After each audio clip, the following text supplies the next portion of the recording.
Hi అండి, నేను మీ Nagamani. Welcome back to Nagamani's kitchen. ఈరోజు నేను క్యాబేజీ ఎగ్ చేయబోతున్నానండి. మీరు కూడా చేసి ఎలా ఉందో కామెంట్ పెట్టండి. జీలకర్ర బాగా ఫ్రై అయిన తర్వాత ఆనియన్ ముక్కలు ఫ్రై అయిన తర్వాత పసుపు వేసుకోవాలి, కొంచెం ఇంగువ వేసుకోవాలి. తర్వాత క్యాబేజీ ముక్కలు వేసుకొని మంచిగా దోరగా ఫ్రై చేసుకోవాలి.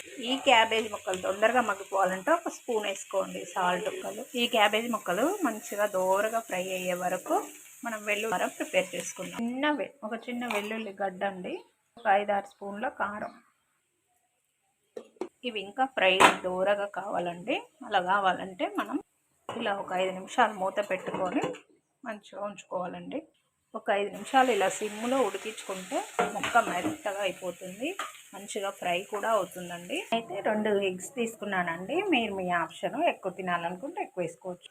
ఇలా 2 ఎగ్స్ కొట్టుకొని కాసేపు సిమ్లో ఉడికించాలి మూత పెట్టేసి. ఇలా ఉడికిపోయిన తర్వాత తీసి మెల్లగా కలుపుకోవాలి. ఈ వెల్లుల్లి కారం కూడా ఇక వేసుకోవాలండి. మంచిగా మగ్గిపోయింది. కారం కూడా ఇలా మగ్గిపోయిన తర్వాత కొంచెం మసాలా వేసుకొని దింపేసుకోవడమే. మీరు కూడా ట్రై చేసి ఎలా ఉందో కామెంట్ రూపంలో చెప్పండి.